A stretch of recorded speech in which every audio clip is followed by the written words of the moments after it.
नमस्कार, आप देख रहे हैं 10 का एजेंडा। मैं हूं आपके साथ उन्नति भटनागर और बुलेटिन का आगाज दिल्ली से महत्वपूर्ण खबर के साथ, जहां दिल्ली एनसीआर के कई इलाकों में धुंध छाया हुआ है।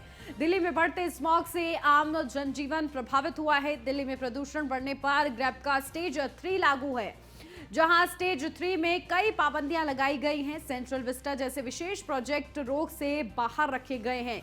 तो देखिए, लगातार प्रदूषण बढ़ रहा है। एयर क्वालिटी इंडेक्स बेहद ही निम्न स्तर पर पाया जा रहा है, जिसके चलते लगातार जो स्थिति है वो चिंताजनक बनी हुई है। और इसी के लिए प्रदूषण को कंट्रोल करने के लिए देखिए बड़े प्रतिबंध भी लगाए गए हैं। लेकिन इस दौरान आपको बता दें, कई प्रोजेक्ट्स पर रोक लगाई गई है फिलहाल के लिए। लेकिन सेंट्रल विस्टा जैसे जो विशेष प्रोजेक्ट हैं उनको रोक से बाहर रखा गया है। तो दिल्ली में लगातार स्मॉग की स्थिति बन रही है। इस धुंध की वजह से लोगों का जो जीवन है वो अस्त व्यस्त हो रहा है। कहीं ना कहीं लोगों को परेशानी हो रही है। जो पहले से ही पेशेंट है अस्थमा जैसी बीमारियों की, उनको तकलीफ हो रही है सांस लेने में। और इसी के चलते देखिए, प्रशासन की तरफ से लगातार छिड़काव भी कराया जा रहा है। तो साथ ही साथ ये अपील भी की जा रही है लोगों से कि मास्क का प्रयोग करें, अपनी सुरक्षा का ख्याल रखें। और इसी के लिए देखिए, स्टेज 3 में कई पाबंदियां लगाई गई हैं और इस पाबंदियों के तहत कई ऐसे प्रोजेक्ट्स पर फिलहाल रोक लगा दी गई है। लेकिन सेंट्रल विस्टा जैसे जो विशेष प्रोजेक्ट हैं, जो कि बेहद ही ज्यादा महत्वपूर्ण हैं, उनको इस रोक से बाहर रखा गया है। अपडेट लेते हैं, हमारे संवाददाता पीयूष तिवारी हमारे साथ जुड़ गए हैं। पीयूष, क्या जानकारी? देखिए, किस तरीके से लगातार जो प्रदूषण है वो बढ़ता जा रहा है और इसके लिए प्रशासन जो है तमाम जो नए पैटर्न्स है वो अपना रहा है और इसके लिए कई प्रोजेक्ट्स पर भी रोक लगाई गई है। क्या कुछ अपडेट?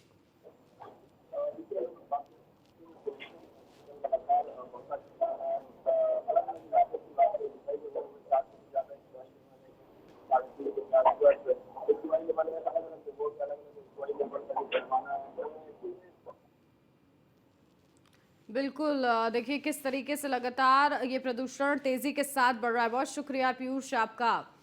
तो दिल्ली एनसीआर के कई इलाके ऐसे हैं जहां पर धुंध छाई हुई है और जो तस्वीरें हैं वो भी आपको लगातार दिखा रहे हैं। सुबह के समय ऐसा लग रहा है कि जैसे कोहरा है, लेकिन दरअसल ये कोहरा नहीं, ये स्मॉग है। और जिस तरीके से धुंध बढ़ रही है तो लोगों को सांस लेने भी तकलीफ हो रही है।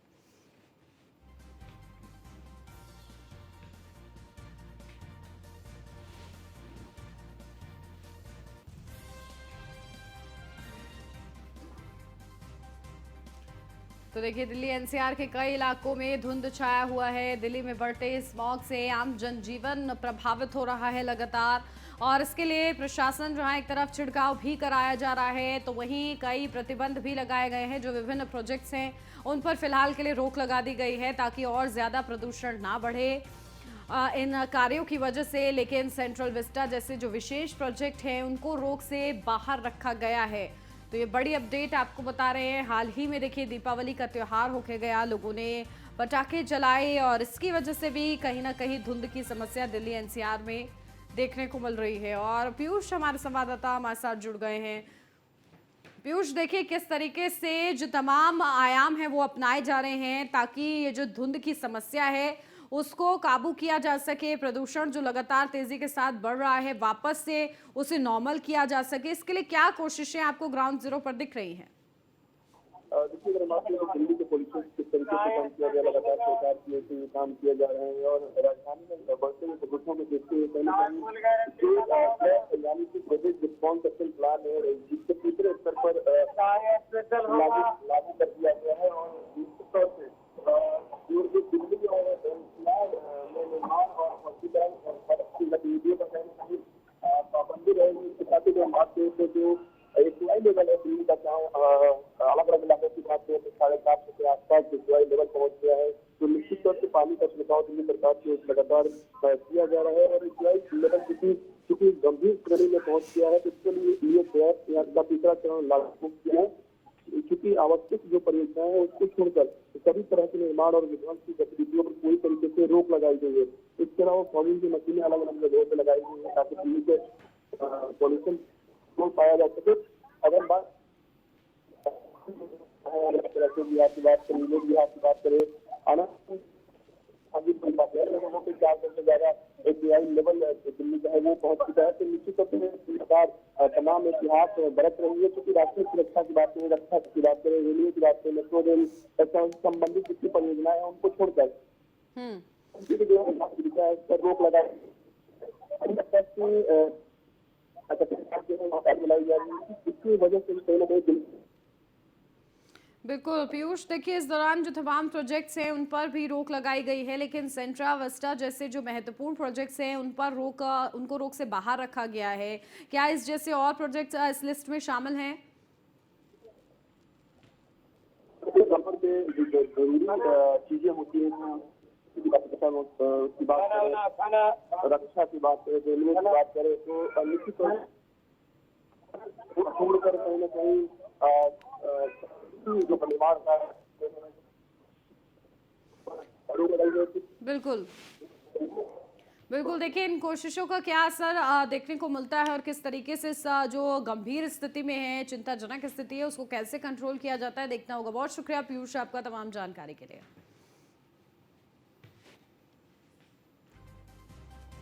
तो देखिए लगातार कोशिशें हो रही हैं कि प्रदूषण को कंट्रोल किया जाए और इसके लिए कई पाबंदियां भी लगाई गई हैं। कोशिश की जा रही है कि जल्द से जल्द प्रदूषण पर नियंत्रण कहीं ना कहीं किया जाए, ताकि आम जनजीवन जो है अस्त व्यस्त ना हो, परेशानी ना हो, और इसके लिए विभिन्न आयाम जो है अपनाए जा रहे हैं। और यही कोशिशें देखिए ग्राउंड जीरो पर भी नजर आ रही हैं, क्योंकि स्मॉग की स्थिति लगातार बनी हुई है और इस वजह से लगातार प्रदूषण और ज्यादा बढ़ता नजर आ रहा है। अब खबर लखनऊ से, जहां सपा अध्यक्ष अखिलेश यादव ने बीजेपी पर हमला बोला है। बीजेपी बदले की कार्रवाई कर रही है। अखिलेश यादव का यह बयान है, सपा नेताओं के लिए बीजेपी का रवैया दुश्मनी भरा है। विपक्षी नेताओं की प्रतिष्ठा धूमिल की जा रही है। फर्जी मुकदमों में फंसाने का सिलसिला जारी है। भाजपा सरकार के निशाने पर आजम खां है। आजम पर रोज फर्जी केस दर्ज किए जा रहे हैं। आजम को हर तरह से परेशान किया जा रहा है। आजम भाजपा सरकार की आंखों में खटकते हैं। आजम खां सांप्रदायिक ताकतों के धुर विरोधी हैं। तो देखिए अखिलेश यादव आजम खां के एक तरफ फेवर में उतरे हैं, तो वहीं दूसरी तरफ उन्होंने बीजेपी पर इसी को लेकर जोरदार हमला भी किया है। उन्होंने कहा है कि बीजेपी का जो रवैया है समाजवादी पार्टी की तरफ, उनके नेताओं के प्रति वो दुश्मनी भरा लगता है। जहां फर्जी मुकदमों में फंसाया जाता है समाजवादी पार्टी के नेताओं के, और हर रोज नए जो आरोप है वो लगाए जाते हैं। और सीधा अपडेट लेते हैं, हमारे संवाददाता एसके वाजपेयी हमारे साथ जुड़ गए हैं। एसके, देखिए अब अखिलेश यादव आजम खां के फेवर में एक तरफ उतरे नजर आ रहे हैं, तो वहीं बीजेपी पर उन्होंने हमला किया है, जबकि एमपी एमएलए कोर्ट की तरफ से उनको दोषी पाया गया था। और इस पूरे मामले पर देखिए वो कह रहे हैं कि कहीं ना कहीं फंसाने की कोशिश हो रही है, तो यानी कि सीधा सीधा आजम खां के साथ वो नजर आ रहे हैं। बिल्कुल निश्चित तौर पर, क्योंकि अगर हम देखें तो जिस तरीके से आजम खान पर लगातार मुकदमे दर्ज हुए हैं, और अभी कुछ दिन पहले ही जब कोर्ट ने उनको सजा सुनाई, जिसके बाद उत्तर प्रदेश विधानसभा अध्यक्ष की तरफ से उनकी जो विधानसभा की सदस्यता थी वो भी खत्म कर दी गई, जिसके बाद अखिलेश यादव पूरी तरीके से आजम खान के समर्थन में आकर खड़े हो गए हैं। हालांकि पहले भी इस तरीके के बयान अखिलेश यादव की तरफ से आते रहे हैं, क्योंकि कहीं न कहीं अगर हम समाजवादी पार्टी की बात करें तो उनका बेस वोट बैंक जो है वो कहीं न कहीं यादव और मुस्लिम माना जाता है। और ऐसी स्थिति में अगर आजम खान पर कार्रवाई होगी, क्योंकि इस तरीके के आरोप पहले भी अखिलेश पर लग चुके हैं कि वो आजम खान के समर्थन में नहीं उतरे, आजम खान को लेकर जो पार्टी को प्रयास करना चाहिए था वो प्रयास नहीं किया गया, इस तरीके के आरोप अखिलेश यादव पर पहले भी लगे थे। यही एक वजह है कि इस बार अखिलेश यादव ने आजम खान की सदस्यता समाप्त होते ही ये बयान जारी किया है, और निश्चित तौर पर इस बयान के जरिए कहीं न कहीं अपने मुस्लिम मतदाताओं को साधने की कोशिश है कि सीधे तौर पर अखिलेश यादव उन मुस्लिम मतदाताओं के साथ खड़े जो पार्टी के साथ लंबे वक्त से जुड़े रहे हैं। खासतौर पर अगर हम आजम खान की बात करें तो अखिलेश यादव ने उनके लिए कहा कि वो समाजवाद के प्रणेता हैं, समाजवाद के लिए काम करते हैं, रचनात्मक कार्यों में उनकी रुचि है, और बीजेपी सरकार की तरफ से दुश्मनी भरा रवैया अपनाया जा रहा है। यही वजह है कि लगातार आजम खान पर मुकदमे दर्ज किए जा रहे हैं। तो कहीं न कहीं एक कोशिश अखिलेश यादव की जरूर है कि एक संदेश दिया जाए आजम खान और उनके समर्थकों को, क्योंकि कहीं आजम खान समाजवादी पार्टी की सरकार में लगातार मंत्री रहे, चाहे वो मुलायम सिंह की सरकार रही हो या उसके बाद अखिलेश यादव की पूर्ण बहुमत की सरकार रही हो, और लगातार आजम खान पर मुकदमे दर्ज होने के बाद आजम खान करीब 2.25 साल तक जेल में भी रहे। उस दौरान अखिलेश यादव पर समाजवादी पार्टी के ही लोगों ने आरोप लगाए थे। तो अब अखिलेश यादव कोई मौका नहीं छोड़ना चाहते हैं, और यही एक वजह है कि लगातार आजम खान के पक्ष में सपा सुप्रीमो अखिलेश यादव के बयान आ रहे हैं। हालांकि वो समय पहले भी हमने देखा है कि जब चाहे वो आजम खान के कहने पर रामपुर का टिकट फाइनल करने की बात रही हो, या उसके अलावा राज्यसभा भेजने के दौरान आजम खान के जो लोग थे, जो कहीं न कहीं आजम खान के विश्वास पात्र थे, उनको राज्यसभा भेजने की बात रही हो, हमेशा अखिलेश यादव उनके जेल से आने के बाद लगातार उनके पक्ष में बयान देते रहे, उनके समर्थन में खड़े रहे। हम कहें कि पूरी तरीके से आजम खान जो कह रहे थे वो अखिलेश यादव कर रहे थे, और यही एक वजह है कि आज जब आजम खान की सदस्यता समाप्त हो गई है, तो अखिलेश यादव की तरफ से ये बयान न केवल आजम खान या उनके समर्थकों के लिए, बल्कि पूरे अपने मुस्लिम मतदाताओं के लिए एक संदेश के रूप में देने की कोशिश अखिलेश यादव की तरफ से की गई है कि पार्टी लगातार आजम खान पर कार्रवाई का विरोध कर रही है, और वो हर स्तर पर वो इस तरीके का विरोध करते रहेंगे, ताकि आजम खान या उनके समर्थकों की तरफ से इस बार कोई आरोप अखिलेश यादव पर ना लगाया जाए। जी बिल्कुल। और देखिए, इसके कहीं ना कहीं अखिलेश यादव चाहते हैं कि जो पहले उन्होंने गलती की, जहां जब जेल में रहे आजम खां, उस दौरान जिस तरीके से सुर सामने आ रहे थे कि वो पूरी तरीके से सिर्फ इस्तेमाल कर रहे हैं, आजम खां से मिलने नहीं पहुंचते, इस तरीके के जब आरोप उन पर लग रहे थे, तो अब कहीं ना कहीं उस गलती से सीख लेते हुए वो आगे बढ़ रहे हैं और फूंक फूंक कर कदम रखते हुए नजर आ रहे हैं। बिल्कुल निश्चित तौर पर, क्योंकि लगातार आजम खान पर मुकदमे दर्ज हुए हैं, और जो पुलिस कार्रवाई है, जो कोर्ट की कार्रवाई है, वो लगातार आजम खान पर जारी है। हालांकि वो जमानत पर बाहर जरूर थे, लेकिन कहीं न कहीं अखिलेश यादव पर इस तरीके के आरोप लगे थे। जब वो जेल में रहे, उस दौरान आजम खान से मिलने नहीं गए, जबकि जो दूसरे समाजवादी पार्टी के नेता थे, उनसे मिलने अखिलेश यादव जेल भी पहुंचे थे, जिसमें रमाकांत यादव, जो कि आजम करते हैं, वहां पर भी अखिलेश यादव गए थे। तो ये बहुत सारे आरोप अखिलेश यादव पर लगे थे। अब चूंकि आजम खान की सदस्यता समाप्त हो गई है और 2024 में लोकसभा का चुनाव होना है, तो अखिलेश यादव नहीं चाहते कि उनके बेस वोट बैंक, अगर हम यादव और मुस्लिम की बात करें, उसमें कहीं कोई सेंध लगे और आजम खान या उनके समर्थकों की तरफ से कोई इस तरीके का बयान आए जिसमें ये कहा जाए कि आजम खान के पक्ष में अखिलेश यादव नहीं खड़े हुए, या उनकी सदस्यता बचाने का कोई प्रयास नहीं किया, या भारतीय जनता पार्टी सरकार जिस तरीके से आजम खान पर लगातार कार्रवाई कर रही है, कहीं ना कहीं उस कार्रवाई को रोकने के लिए समाजवादी पार्टी की तरफ से आधिकारिक तौर पर कोई पक्ष नहीं रखा गया। यही वजह है कि इस तरीके से अखिलेश यादव बयान दे रहे हैं, जहां बीजेपी सरकार को एक बार एक तरफ घेरने की कोशिश कर रहे हैं, वहीं दूसरी तरफ कहीं न कहीं एक संदेश भी देने की कोशिश उन मुस्लिम मतदाताओं को है जो आजम खान या उनके समर्थकों के साथ जुड़े हुए हैं कि बिल्कुल। तो देखिए, कहीं ना कहीं अखिलेश यादव इसके एक तीर से दो निशाने लगाते हुए नजर आ रहे हैं, और इसका उनको कितना लाभ कितना नुकसान होता है ये तो वक्त ही बताएगा। बहुत शुक्रिया इसके आपका तमाम जानकारी के लिए।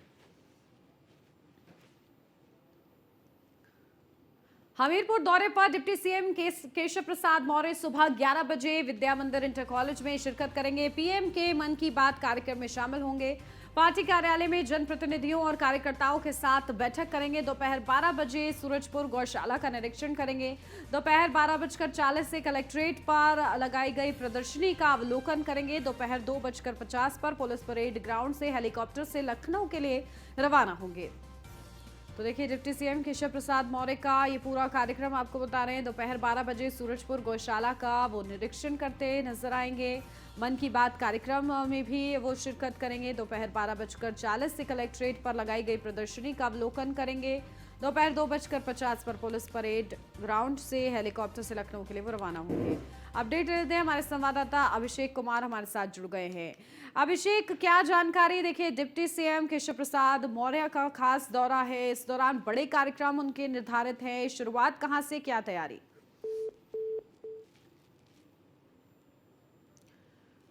और चलिए, शायद अभिषेक से हमारा संपर्क नहीं हो पाया है, दोबारा से प्रयास करेंगे, लेकिन इस बीच आपको ये बड़ी जानकारी दे दें किस तरीके से दोनों डिप्टी सीएम, खुद सीएम योगी आदित्यनाथ लगातार ग्राउंड जीरो पर जा रहे हैं और तमाम बड़े कार्यक्रमों में शिरकत कर रहे हैं। कहीं ना कहीं निकाय चुनाव की तैयारी देखिए जबरदस्त तरीके से चल रही है, और इस बीच डिप्टी सीएम केशव प्रसाद मौर्य हमीरपुर के दौरे के दौरान बड़े कार्यक्रमों में उनको शिरकत करनी है, और इसकी पूरी तैयारियां जो है देखिए हो रखी हैं, क्योंकि उनका प्रस्तावित ये दौरा है। 11 बजे आपको बता दें विद्या मंदिर इंटर कॉलेज में शिरकत करेंगे।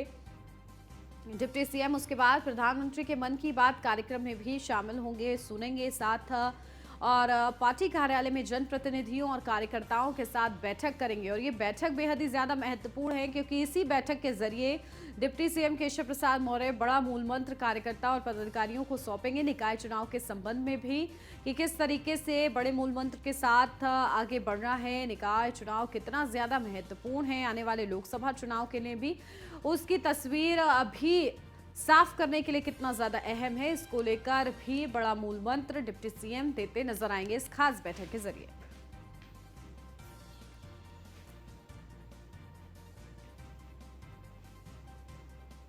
और अब खबर है मेरठ से, जहां धर्मांतरण प्रकरण में पुलिस का बड़ा एक्शन। पुलिस ने देर रात 5 और लोगों को भी गिरफ्तार किया। पुलिस पहले ही 3 महिलाओं को गिरफ्तार कर चुकी है।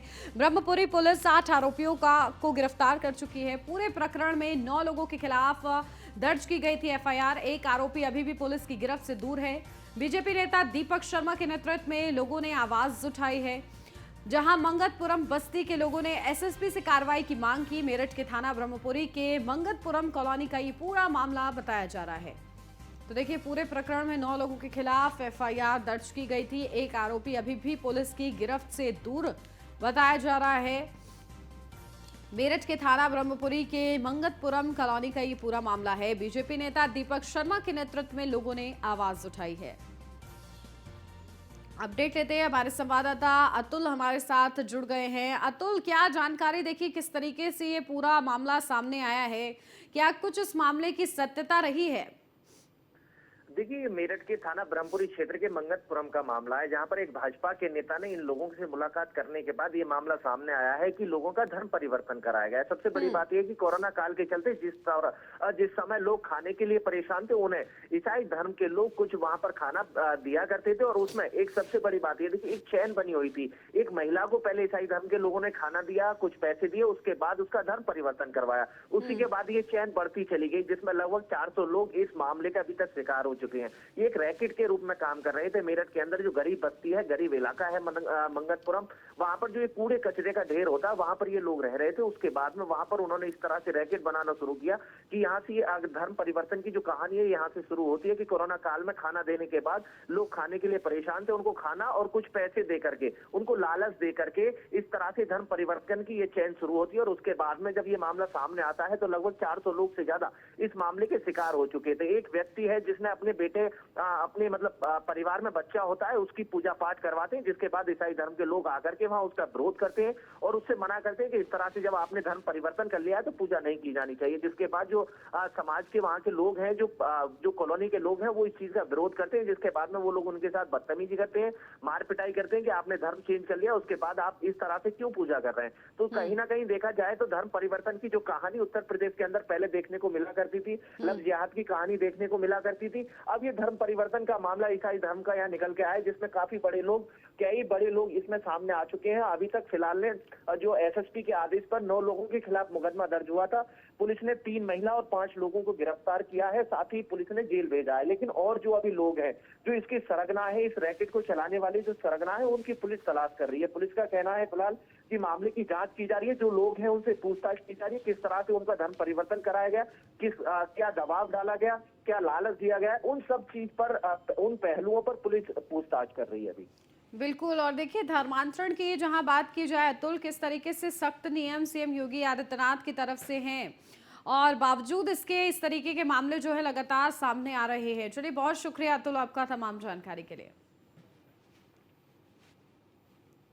और अब खबर हापुड़ से, जहां हापुड़ की थाना पिलखुआ पुलिस और एसओजी ने एक ब्लाइंड मर्डर व लूट की घटना का खुलासा किया है। पुलिस ने एक महिला सहित एक युवक को गिरफ्तार किया है। साथ ही आरोपियों के पास से मृतक से लूटी गई एक्सेंट कार और मृतक का एटीएम, आधार कार्ड समेत मृतक का ड्राइविंग लाइसेंस भी बरामद किया है। आरोपियों से पुलिस ने घटना में इस्तेमाल एक कड़ा और 2 मोबाइल फोन भी बरामद किए हैं। बता दें, 5 अक्टूबर 22 को थाना पिलखुआ क्षेत्र के जंगल में एक अज्ञात व्यक्ति का शव मिला था। जब पुलिस ने उसकी शिनाख्त कराई तो उसकी पहचान जय भगवान निवासी रोहिणी दिल्ली के रूप में हुई थी, जो कि एक कैब ड्राइवर था। पकड़े गए दोनों शातिर आरोपियों द्वारा जय भगवान कि कार को दिल्ली से बुक लाया गया था। मृतक की गाड़ी को रास्ते में लूटने के इरादे से इन दोनों ने जय भगवान की हत्या कर उसकी एक्सीडेंट कार को लूटकर उसके शव को जंगल में फेंक कर फरार हो गए थे। मृतक का शव मिलने के बाद जब पुलिस ने इस सारे मामले में जांच की तो ये ब्लाइंड मर्डर केस की गुत्थी महज पुलिस ने आखिरकार सुलझा ही ली।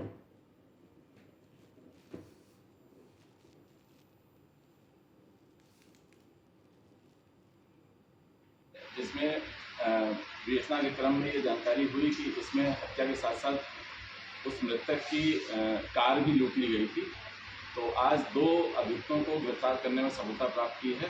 इन 2 अभियुक्तों की निशानदेही से वो लूटी गई कार बरामद हुई है और मृतक के निजी दस्तावेज बरामद हुए हैं। एक कड़ा बरामद हुआ और 2 मोबाइल फ़ोन बरामद हुए हैं जो कि हत्या में प्रयुक्त हुए थे। इन दोनों अभियुक्तों के नाम हैं तरुण शर्मा तथा राजबाला उर्फ रिया। इसमें जो अभियुक्त है वो तिलकवा थाने का ही रहने वाला है और जो अभियुक्ता है मझोला थाना मुरादाबाद की रहने वाली है। इन लोगों ने कार बुक करके दिल्ली से और रास्ते में इसकी हत्या करके शव को फेंक दिया ठिकाने लगाने के लिए और कार को लूट के ले गए थे। इस घटना के सफल अनावरण और गिरफ्तारी के परिणाम स्वरूप पुलिस अधीक्षक महोदय ने इस टीम को 10,000 रुपये के पुरस्कार देने की घोषणा की। कोई आपराधिक इतिहास की इनका पूर्व कोई आपराधिक इतिहास नहीं है, इनकी पहली घटना। और चलिए हमारे संवाददाता मोहम्मद ताहिर हमारे साथ जुड़ गए, सीधा उन्हीं से जानकारी लेते हैं। ताहिर, क्या जानकारी, देखिए इस पूरे मामले का किस तरीके से पुलिस ने खुलासा कर दिया है, एक महिला समेत 2 गिरफ्तारियां भी हुई हैं, और क्या कुछ जानकारी इस पूरे मामले पर? जी आपको बताना चाहूंगा, पिलखवा कोतवाली के क्षेत्र के जंगल में 5 अक्टूबर को एक व्यक्ति का शव मिला था और शव जो हत्या कर जो है फेंके जाने की आशंका जो है इसमें जताई जा रही थी। तो पुलिस ने आसपास लगे सीसीटीवी कैमरे के आधार पर जांच की, जिसमें कई चौंकाने वाले तथ्य सामने आए। जहां एक महिला को भी इस मामले में गिरफ्तार किया है, वही एक पुलिस ने एक युवक को भी साथ गिरफ्तार किया है। दोनों ने मिलकर दिल्ली से जो है एक कैब ड्राइवर से कार बुक की इधर आने के लिए।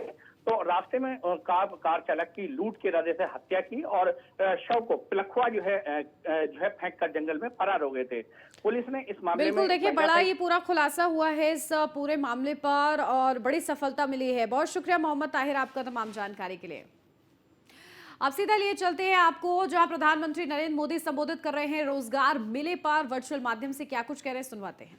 के साथ साथ रोजगार के दूसरे विकल्प भी तैयार हो रहे हैं। जम्मू कश्मीर में स्वास्थ्य और शिक्षा से जुड़े इंफ्रास्ट्रक्चर को मजबूत करने के प्रयास भी लगातार जारी हैं।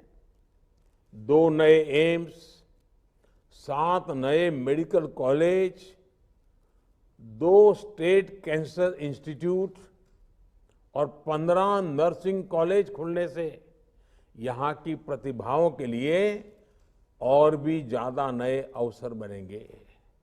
साथियों, जम्मू कश्मीर के लोगों ने हमेशा ट्रांसपेरेंसी पर बल दिया है, ट्रांसपेरेंसी को सराहा है। आज जो बेटे बेटियां, हमारे नौजवान सरकारी सेवाओं में आ रहे हैं, उन्हें ट्रांसपेरेंसी को अपनी प्राथमिकता बनाना है। मैं पहले जब भी जम्मू कश्मीर के लोगों से मिला हूं, उनका एक दर्द हमेशा महसूस करता था। ये दर्द था व्यवस्थाओं में भ्रष्टाचार। जम्मू कश्मीर के लोग भ्रष्टाचार से नफरत करते हैं, तंग आ चुके हैं। मैं मनोज सिन्हा जी और उनकी टीम की इस बात के लिए भी प्रशंसा करूंगा कि वो भ्रष्टाचार रूपी बीमारी को समाप्त करने के लिए भी जी जान से जुटे हैं।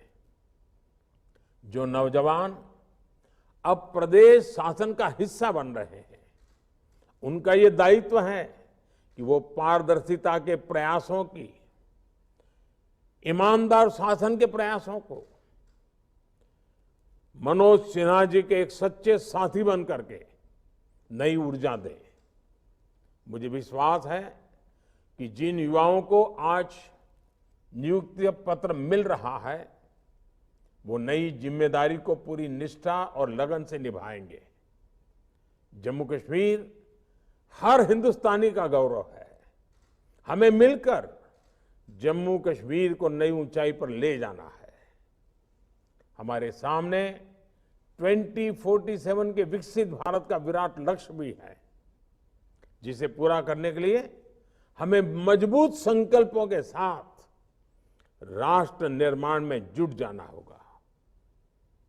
मैं फिर एक बार जम्मू कश्मीर के हमारे बेटे बेटियों को उनके जीवन के इस नए शुभारंभ के लिए, नई शुरुआत के लिए अनेक अनेक शुभकामनाएं देता हूं और उनके उज्जवल भविष्य के लिए कामना करता हूं। बहुत बहुत धन्यवाद।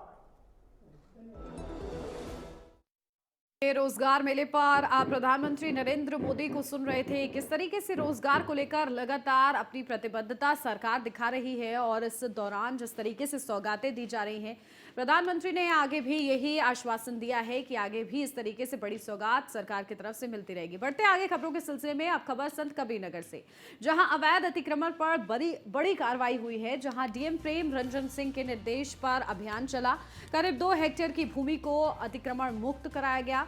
ग्राम समाज के खलिहान की जमीन पर वर्षों से अवैध कब्जा था। मौके पर एसडीएम अजय कुमार त्रिपाठी, राजस्व कर्मी समेत पुलिस फोर्स मौजूद रही। खलीलाबाद तहसील क्षेत्र के नगवा गांव का ये पूरा मामला है। तो देखिए बड़ा ये पूरा मामला, जहां मौके पर एसडीएम अजय कुमार त्रिपाठी, राजस्व कर्मी समेत पुलिस फोर्स मौजूद रही और किस तरीके से अतिक्रमण को मुक्त कराया गया। जो जमीन थी अतिक्रमण से भरपूर, उसे मुक्त कराया गया। ये बड़ी सफलता रही।